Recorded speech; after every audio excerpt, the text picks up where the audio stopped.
আজকে এই উদ্যোগ গ্রহণ করার জন্য এখানে Gariahat press club, Indira hawker সবাই মিলিতভাবে যেভাবে করছেন, আজকের এই প্রচণ্ড দাবদাহে যারা এই ধরনের উপহার মানুষকে দিচ্ছেন, তারা আমি মনে করি মানুষের রক্ত দিয়ে যেরকম জীবন দান করা যায়, জীবন বাঁচানো যায়, একইভাবে এই ধরনের সামগ্রী দিয়ে এই গরমের দিনে মানুষকে বাঁচতে সাহায্য করবে, এটা আমার বিশ্বাস। Thank you. কিছু করতে পারি না, আপনাদের সহযোগিতা সর্বদা আমরা চাই, আপনারাও আমাদের সঙ্গে সহযোগিতা করেন, এর জন্য আপনাদেরও ধন্যবাদ এবং সাধুবাদ জানাই। এই বন্ধু এক আসার সাথে এই সুন্দর অনুষ্ঠানে অংশগ্রহণ করে কি বলবেন? এই অনুষ্ঠানে অংশগ্রহণ করে আমি নিজেই ধন্য হয়ে গেছি। প্রীতমের এই প্রচেষ্টা, প্রীতমের সহযোগীদের এই প্রচেষ্টা দেখে আমি নিজেই আমি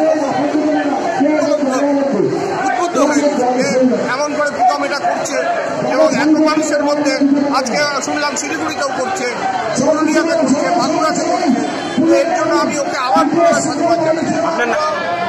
বিশেষ করে রঘুপতি যে আমাদের মধ্যে রয়েছেন, দীর্ঘদিন আমার সঙ্গে কাজ করছিলেন রঘুপতিবাবু, লকডাউনের সময় গোটা 4 বা 5টা প্রোগ্রামে ড্রিঙ্কস এর সঙ্গে অন্যান্য খাদ্য সামগ্রী আমরা হকারদের মধ্যে বিতরণ করেছিলাম। মাসের কাছাকাছি সময় আগে রঘুপতি আমাকে ফোন করে বলল, দাদা 100 বা 200 হকারকে ড্রিঙ্কস দেওয়ার ভালো হচ্ছে, সবাইকে ড্রিঙ্কস দেওয়া আমাদের প্রোগ্রাম সংখ্যাটা বাড়াবো।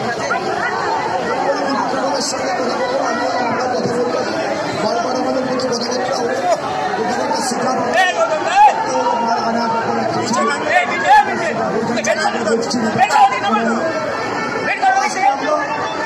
দেবানাকে প্রধানমন্ত্রী হিসাবে বলেছিলাম, আমার অনেক বক্তব্য এসেছিল, শুরুতেই আপনাদের সবাই বলেছিল, তো আমরা সুন্দরভাবে যদি করতে চেয়েছিলাম, উশৃঙ্খল বিশৃঙ্খল মানুষ আমার সরকারি তাড়াতাড়ি হতে চায় না, সহজে সব কিছু পাওয়া, ব্যাকিংটা করলে বাইরে দেবে কতজনকে দেওয়া হচ্ছে? আমরা 1,000 জনকে কুপন দিয়েছি, কিন্তু আমাদের যা খাদ্য সামগ্রী পাঠানো হয়েছে আমরা অলরেডি লস করেছি, 2,000 জনকে আমরা দিতে পারি। আপনার নাম ডেজিগনেশনটা বলুন। আমি অমৃত শাহ, গড়িয়াহাট ইন্দিরা হকার ইউনিয়নের ওয়ার্কিং প্রেসিডেন্ট, সারা পশ্চিমবাংলা জুড়েই আজকে এই সময়টা যাচ্ছে প্রায় 40 ডিগ্রি তাপমাত্রা, সেখানে দাঁড়িয়ে যে মানুষগুলো রাস্তায় থাকতে বাধ্য হয় তাদের জন্য আমরা বন্ধু এক আশা এবং গড়িয়াহাটের যে হকার অ্যাসোসিয়েশন, আমরা যৌথভাবে এই অনুষ্ঠানটা করছি।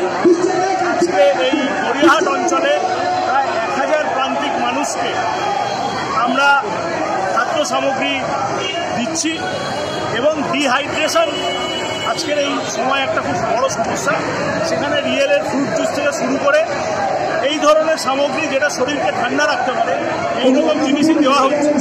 আজকে এই গড়িয়াহাটে যেমন চলছে, শিলিগুড়িতেও একই অনুষ্ঠান চলছে। স্বাভাবিকভাবেই আমরা এটাই বার্তা দিতে চাই যে সবাই সুস্থ থাকুক, ভালো থাকুক, এটাই আমাদের সামান্য প্রচেষ্টা।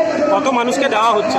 আজকে এইখান থেকে গড়িয়াহাট অঞ্চলে 1000 মানুষকে দেওয়া হচ্ছে, আর শিলিগুড়িতে একই কাজ চলছে, সেখানেও 1000 মানুষ। এই কর্মসূচি কি এখন চলবে কন্টিনিউ? বিগত 1 মাস ধরে এই কর্মসূচি আমাদের চলছে, প্রায় 25,000 মানুষকে আমরা এই খাদ্য সামগ্রী দেব। আপনার নামটা? আমার নাম প্রীতম সরকার, সভাপতি বন্ধু।